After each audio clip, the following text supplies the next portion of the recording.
అందరికీ నమస్కారం.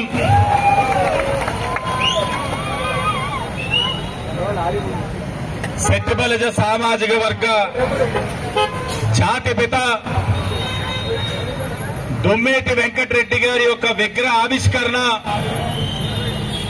రాజరాజ నరేంద్రుడు పరిపాలించిన రాజమహేంద్రవరంలోని ఒక వేదికగా ఇక్కడ చేసుకోవడం, ఆ కార్యక్రమానికి తండ్రి సమానులుగా భావించే రెడ్డి సుబ్రహ్మణ్యం గారు, పితాని సత్యనారాయణ గారు, నా తండ్రి ఆదిరెడ్డి అప్పారావు గారు ఈ కార్యక్రమానికి రావడం, కుటుంబ సభ్యులుగా భావించే మీ అందరి సమక్షంలో మీ కార్పొరేషన్ చైర్మన్ అయిన కుడిపూడి సత్యబాబు గారి యొక్క నాయకత్వంలో